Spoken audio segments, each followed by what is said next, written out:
শ্রী নরোত্তম ঠাকুর দাস মহাশয় তার এই দিব্য অমর গ্রন্থে ভগবানের কাছে অর্জুনের প্রশ্নটা ছিল,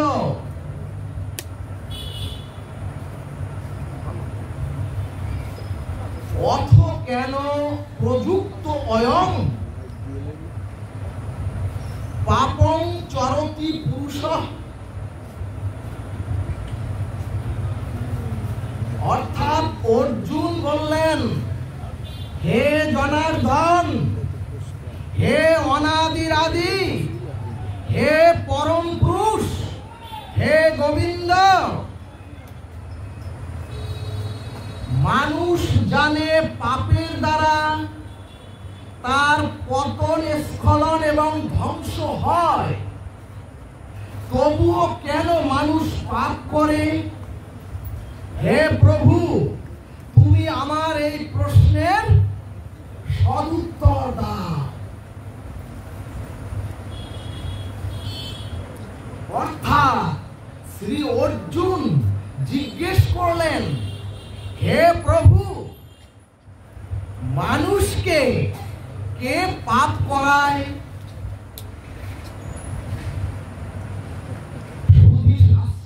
ভক্তগণ, আমরাও কিন্তু ভাবি আমি পাপের পথে, আমি স্খলনের পথে যেতে চাই না।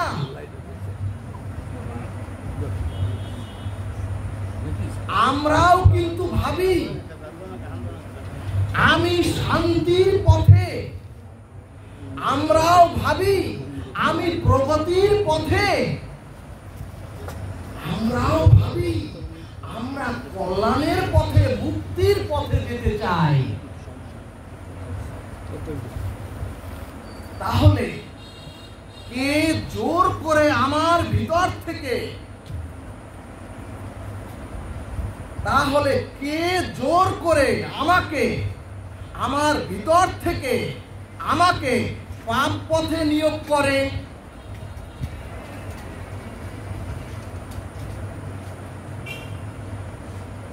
সুধীজন, তখন ভগবান শ্রীকৃষ্ণ শ্রীমদ্ ভগবদ গীতা কর্মযোগের 37 নম্বর শ্লোকে বললেন,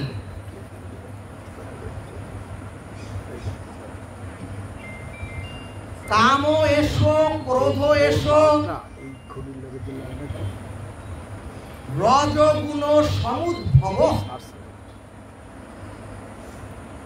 শ্রী ভগবান বললেন, জীবের যখন কোন বস্তু পাওয়ার লালসায়, জীব যখন কোন বস্তু পাওয়ার লালসায়, সেই জীবের হৃদয়ে যখন কামনা বাসনা জাগৃত হয়,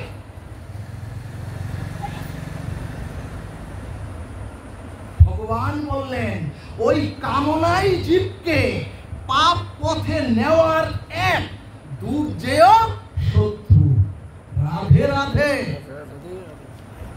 এই কারণে নিত্যানন্দের আবেশ মূরতি শ্রী নরোত্তম ঠাকুর দাস মহাশয় তার দিব্য গ্রন্থে বললেন,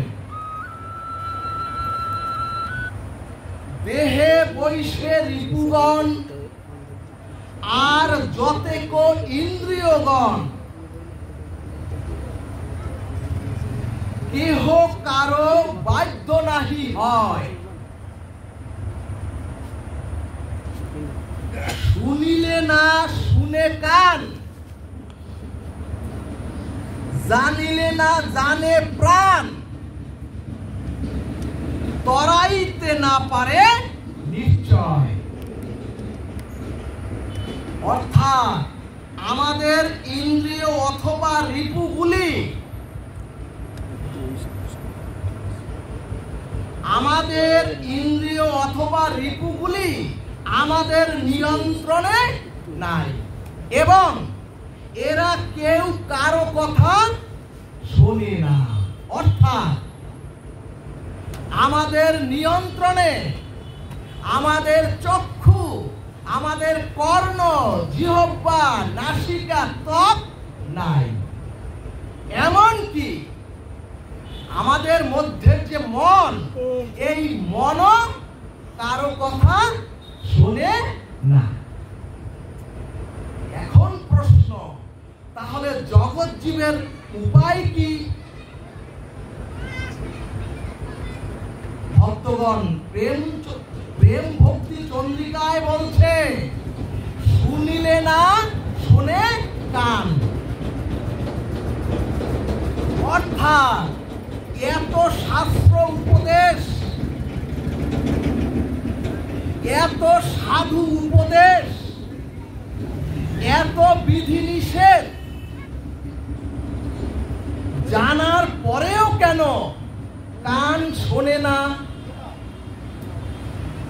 এত উপদেশ শোনার পরেও কেন প্রাণ বোঝে না? এরপরে বললেন, জানিলেও না জানে প্রাণ। অর্থাৎ যখন সাধু সঙ্গে সাধু মুখে হরি কথা শ্রবণ করি,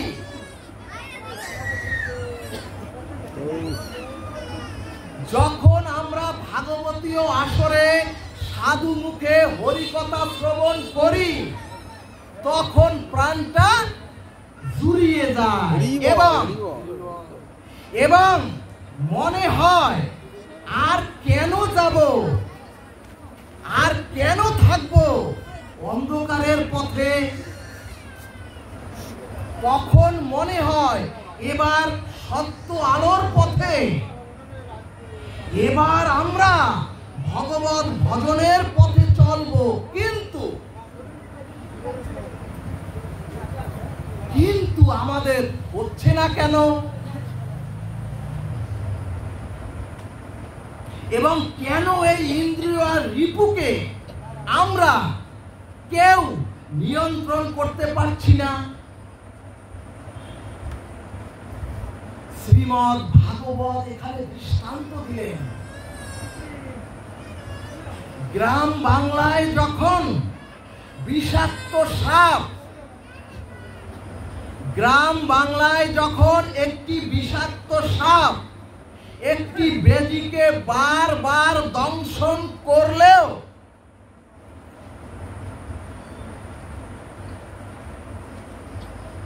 একটি বিষাক্ত সাপ আপনারা দেখবেন বিভিন্ন ভিডিওতে বারবার দংশন করলেও ওই বেজিটা মরে না, বরং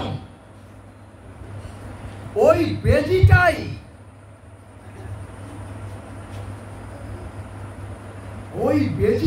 সর্পটাকে মেরে ফেলে। এখন প্রশ্ন, এর কারণ কি?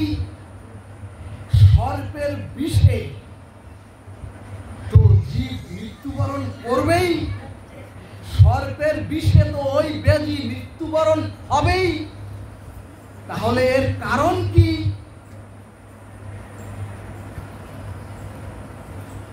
ভক্তগণ, এর কারণ হলো,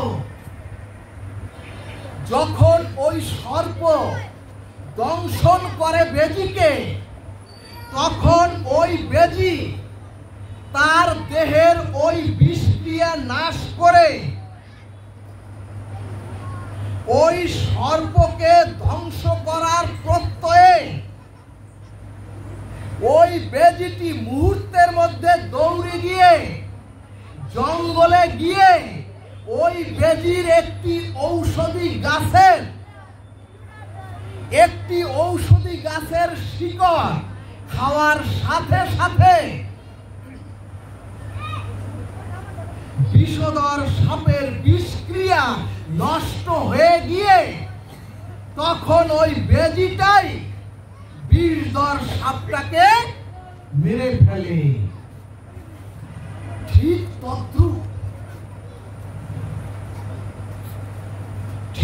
তদ্রূপ ভাগবত শাস্ত্রের সেই বেদিটাই হচ্ছে আমরা দুর্লভ দুর্লভ মনুষ্য প্রাপ্ত মনুষ্যজীব। আর শাস্ত্রের সর্পটা হলো সেই মনুষ্য জীবের কামনা। সুধীজন, এবং ওই সর্পরূপ কামনাই তো আমাদেরও নিরন্তর দংশন করছে প্রত্যেককে। এখন প্রশ্ন, সর্পরূপ কামনার বিষক্রিয়া আমরা নাশ করব কি করে?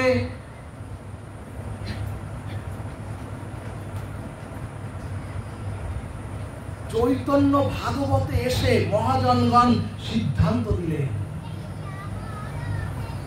জগৎজীবকেই ওই শিকড়ের, জগৎজীবকেও ওই শিকড়ের রস পান করতে হবে। বলো না গো, রাধে রাধে। অর্থাৎ যদি আমরাও ওই শিকড়ের রস জিহ্বায় আস্বাদন করতে পারি, আমরাও যদি ওই শিকড়ের রস জিহ্বায় নিতে পারি, তাহলে ওই কামনারূপ সাপের বিষক্রিয়া না করে আমাদের দেহে ওই কামনারূপ সর্পটাই মরে যাবে। হরিবল হরিবল হরিবল। এখন প্রশ্ন, সেই শিকড় রূপ ঔষধটা কি?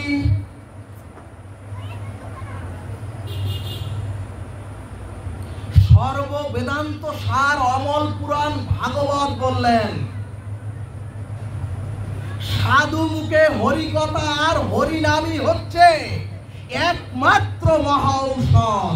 জয় নিতাই গৌর সীতানাথ প্রেমানন্দে। হরি হরি বল।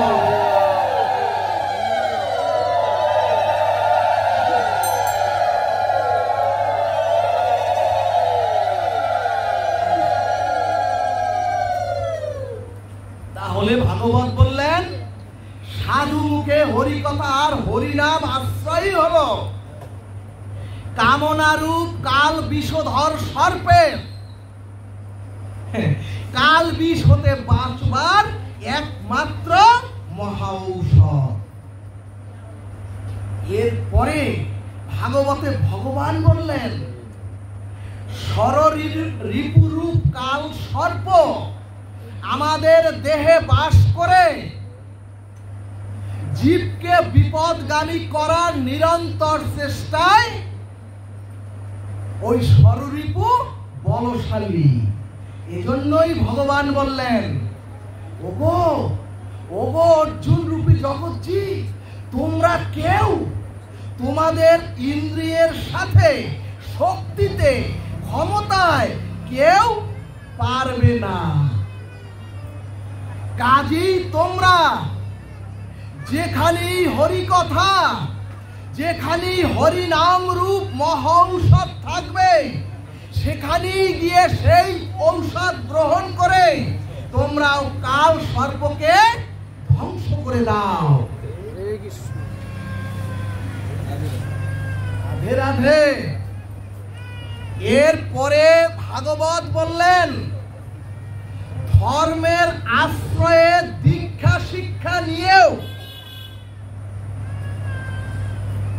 সনাতন ধর্মের মহান আশ্রয়ে জগৎজীব দীক্ষা শিক্ষা নিয়েও জীব কল্যাণের পথে আসতে পারছে না, একমাত্র কামনারূপ কপটতার জন্য। এই কারণে ভাগবতের শুরুতেই শ্রী সুখদেব গোস্বামী বললেন, ধর্ম পজ্জিত কৈতব অত্র পরং নির্মত শরণং শতং। সুধীজন, ভাগবতের এই শ্লোকটাই হচ্ছে সমস্ত ভাগবতের বীজ। অর্থাৎ ভাগবত প্রথমেই বললেন প্রথম স্কন্ধের এই প্রথম শ্লোকেই বললেন, ধর্মের মধ্যে যদি কপটতা থাকে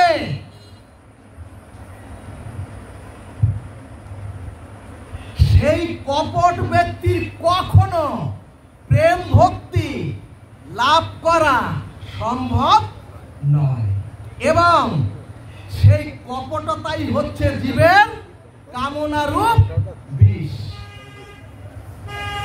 এখন প্রশ্ন, ভাগবতের মূল কথা কামনা শূন্য হওয়া কি এই মরজগতের জীবের পক্ষে আদৌ সম্ভব? এরপরে ভাগবত দৃষ্টান্ত দিলেন, কলির জীব আমরা প্রত্যেকে স্বর্ণপাত্রে অমৃত দিয়ে আর 100 বৎসরের পুরনো চন্দন কাষ্ঠে ঘৃত দিয়ে সেই অমৃত সুধাটা আমরা জাল দিচ্ছি। ভক্তগণ, একে তো স্বর্ণপাত্র, তার মধ্যে অমৃত দেওয়া, আর 100 বৎসরের পুরনো সুগন্ধি চন্দন কাষ্ঠে ঘৃতাহুতি দিয়ে সেই অমৃত আমরা জাল দিয়ে ঘন করছি। কিন্তু সুধীগণ, কিন্তু শাস্ত্রজ্ঞ সুধীগণ, পাত্রটা হচ্ছে সোনা, আবার সেই সোনার পাত্রে অমৃত রয়েছে। সেই সোনার পাত্রের অমৃতের সাথে জাল দিচ্ছি চন্দন কাষ্ঠে ঘৃত মিশ্রিত করে। কিন্তু সেই অমৃতের মধ্যে যদি কেউ 1 ফোঁটা বিষ ঢেলে দেয়,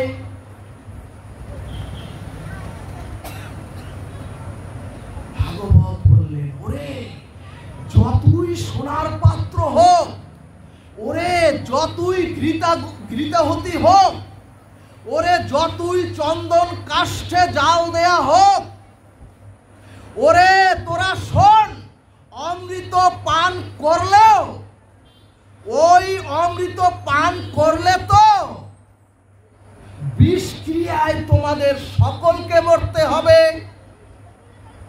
অর্থাৎ ওই বিষক্রিয়ায় জীবকে তো তাহলে মরতে হবে।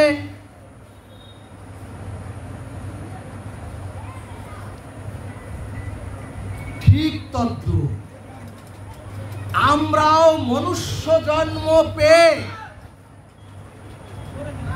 আমরাও দুর্লভ মনুষ্য জন্ম পেয়ে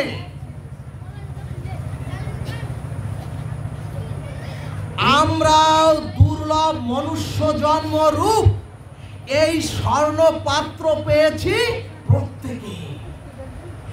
আমরাও ঘৃত রূপ প্রত্যেকে গুরু জ্ঞান এই কর্ণে পেয়েছি। আমরাও অমৃত রূপ হরিনাম পেয়েছি একেবারে বিনামূল্যে।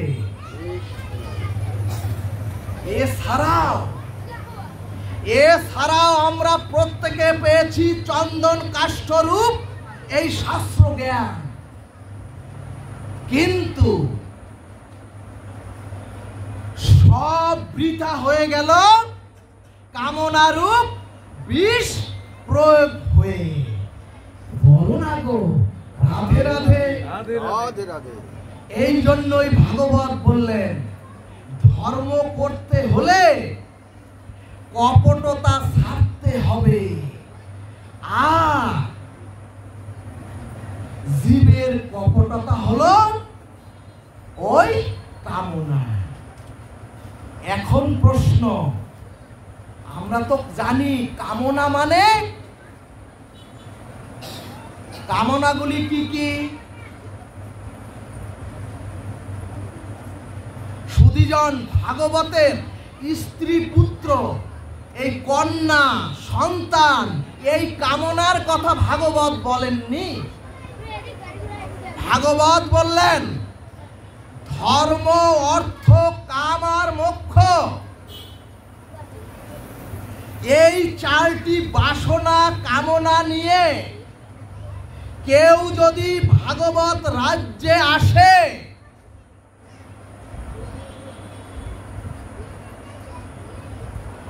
অর্থাৎ ভাগবত বললেন যদি ভাবি একটু শাস্ত্র কথা বলতে পারলেই আমাকে সাধু ভেবে সকলে টাকা ছুঁড়ে দেবে। ভাগবত বললেন অর্থের লালসা থাকলে তোমরা ভাগবত পথে কেউ এসো না। এরপরে বললেন পূজা পার্বণের নাম করে যদি জীবের কামনা বাসনা পূরণ করতে চায়, অর্থাৎ যদি জীব অর্থ চায়, যদি জীব সুন্দর রূপ যৌবন চায়, যদি জীব 100 বৎসর আয়ু চায়, যদি জীব পূজা পার্বণ করি বাড়ি গাড়ি অর্থ আর ভোগবিলাস চায়, ভাগবত বললেন যদি এই কামনা বাসনা নিয়ে ধর্ম করতে আসেন তাহলে আপনিও ধর্মকে ঠকালেন এবং আপনি নিজেকেও ঠকালেন, অর্থাৎ নিজেকেও কলঙ্কিত করলেন।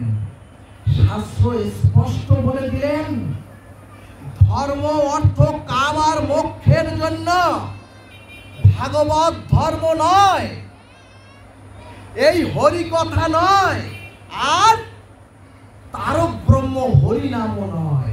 এমনকি মৃত্যুর পরে যেন আমি স্বর্গ পাই, এমনকি আমি যেন মৃত্যুর পরে জন্ম মৃত্যু জরা ব্যাধি রূপ অভিশাপকে মুক্ত করে মোক্ষ পাই।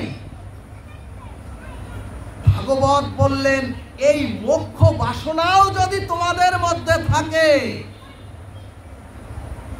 তাহলে তোমাদের শুদ্ধ প্রেম ভক্তি কখনোই হবে না ওই গোবিন্দ চরণে, কখনোই তোমাদের হবে না ওই শ্রীমতী রাধারানীর চরণে।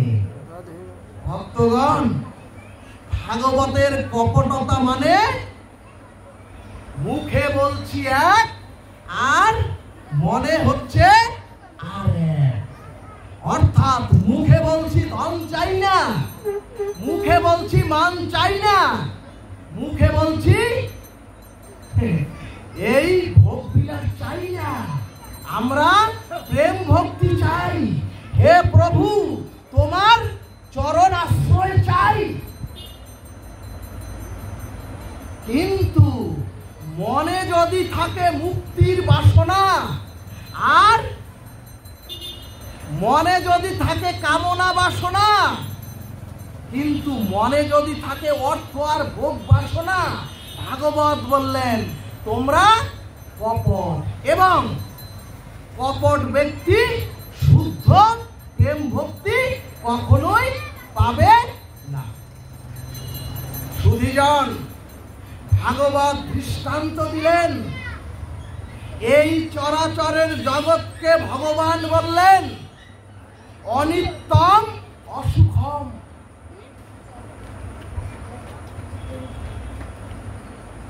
আর গৌর হরি এসেই বললেন ওরে ঝরা